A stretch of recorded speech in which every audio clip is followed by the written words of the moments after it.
It's time once again for Uncle Matt's bedtime story.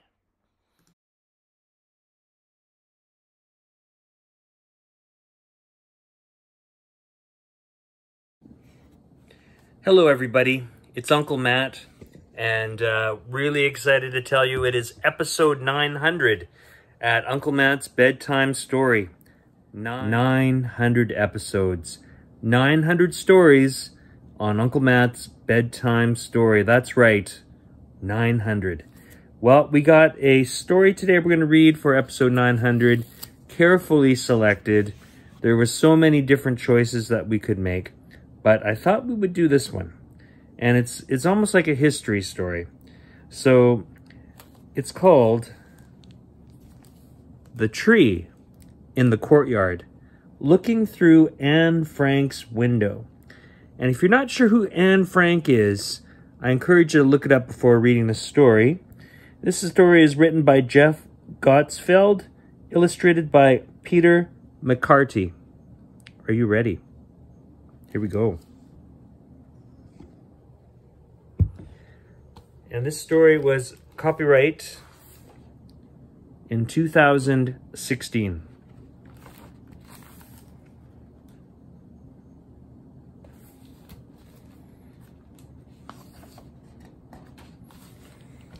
Here's a quote from Anne Frank. The two of us looked out at the blue sky, the bare chestnut tree glistening with dew, the seagulls and other birds glinting with silver as they swooped through the air, and we were so moved and entranced that we couldn't speak. Anne Frank.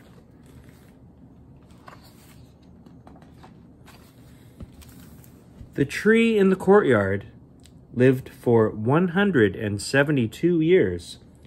She was a horse chestnut. Her leaves were green stars, her flowers foaming cones of white and pink.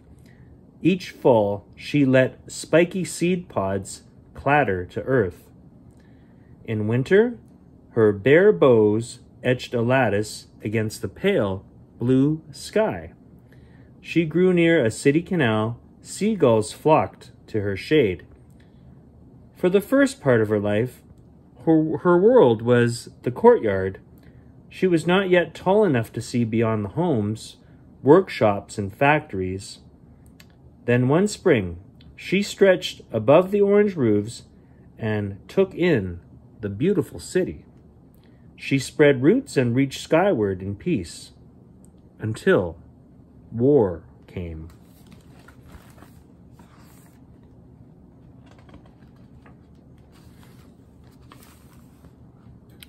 Explosions shook the ground, rockets split the night, strangers invaded the city.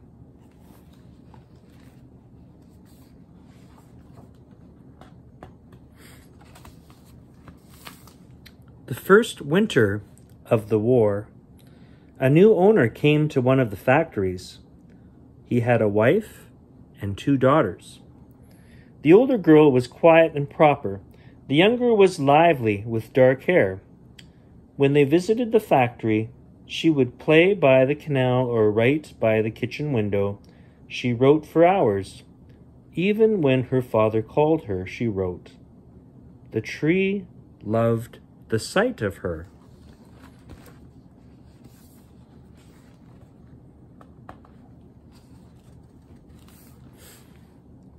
In the heat of midsummer, the girl stopped coming. The tree dropped worried leaves until she spotted the girl in the factory annex. Her family was there too. A father, mother, and a boy soon joined them.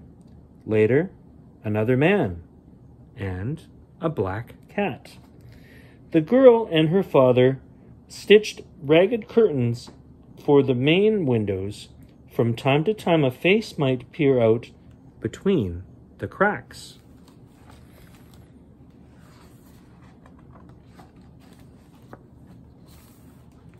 The only clear view was into the attic. There the girl would read, stroke the cat, and brush her unruly hair. Sometimes she stared at the sky, Mostly she wrote. She filled a red and white diary.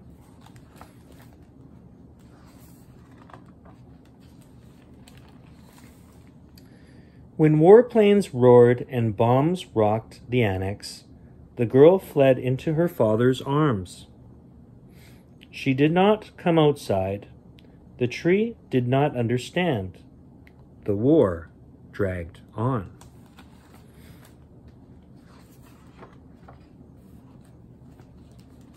Once, through the curtains, the tree watched the people light candles and sing. The girl grew pale and thin. A young woman helper who worked in the factory brought her pens and paper. The girl wrote and wrote some more. She filled page after page.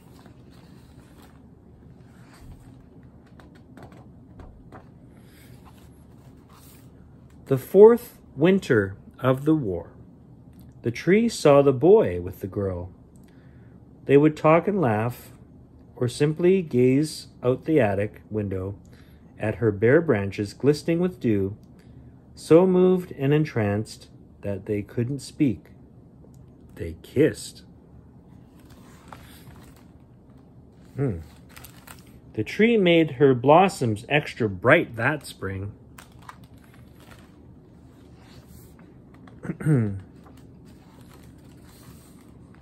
Late one summer morning, men in gray uniforms came to the factory. They ripped the curtains from the annex windows, dumped the girls' papers to the floor, and herded the people into waiting black cars. The cars sped off.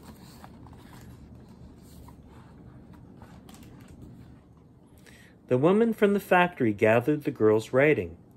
The tree kept a vigil. Summer, autumn, winter, spring, the seasons changed.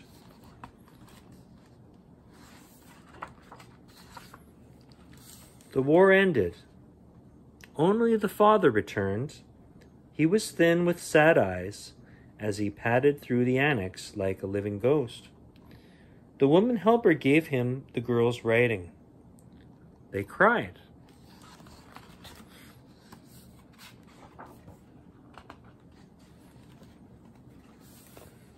The tree lived on, but she was never the same. Time passed. To her surprise, other children came to the annex. They walked where the girl had walked, and sat where she had sat. Some found a wind-blown seed pod on the pavement, or gazed at the tree, so moved and entranced that they couldn't speak. Year after year they came. By the end of the century, the tree had lived a full life. She was ready to die. Many strangers came to try to save her. They injected her with medicine. They trimmed her crown and cut sprouts from her trunk. They built her a steel support and collected her seed pods like gold coins. The tree recalled how few had tried to save the girl.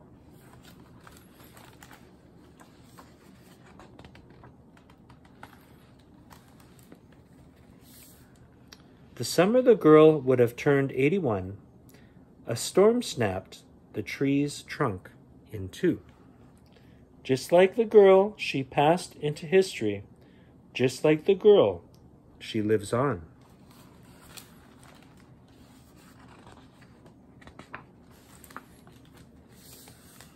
Her seeds and saplings have been planted with love.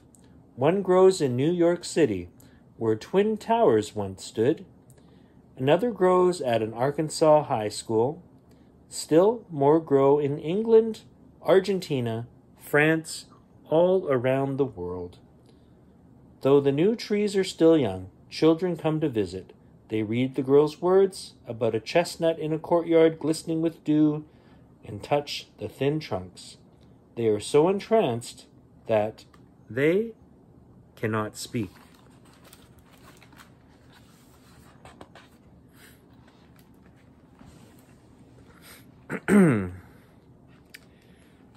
It's a little bit of a afterword here from the author, and I think I will read Bear with me, it's small print.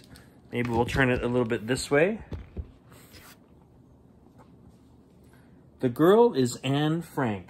During the occupation of the Netherlands, the Nazis deported all the Jews they could find to concentration camps. Anne and her family hid in the rear annex of her father's factory at 263 Prinsengracht in Amsterdam. Until their betrayal and arrest on August 4th, 1944, they were kept alive by several of the factory workers, including the woman helper, Miep Gies. After they were taken away, Gies collected and saved the notebooks and pages of Anne's diary. Anne died of typhus at Bergen-Belsen concentration camp in March 1945, 3 weeks before the camp was liberated. Otto Frank, Anne's father, was the only survivor from the annex. After the war, Gies returned the diary to him. He arranged for its Dutch publication. The diary first appeared in print in June 1947 and was published in America in 1952. Since then, it had been translated into 70 languages and remains in print.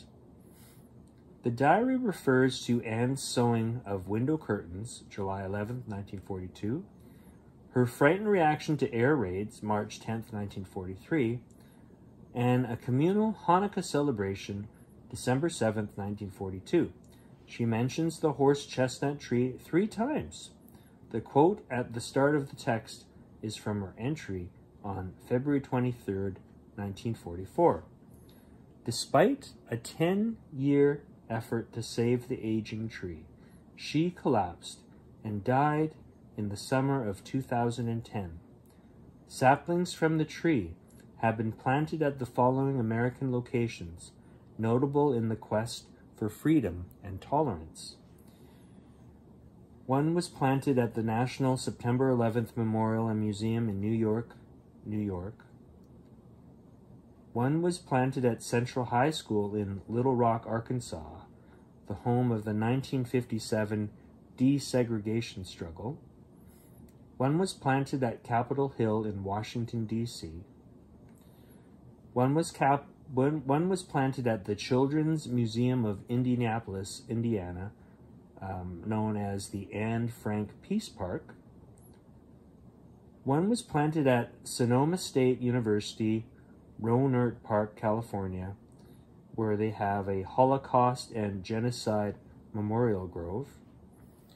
One was planted at Southern Cayuga School District in Aurora, New York, Harriet Tubman Home, Women's Right National Historic Park.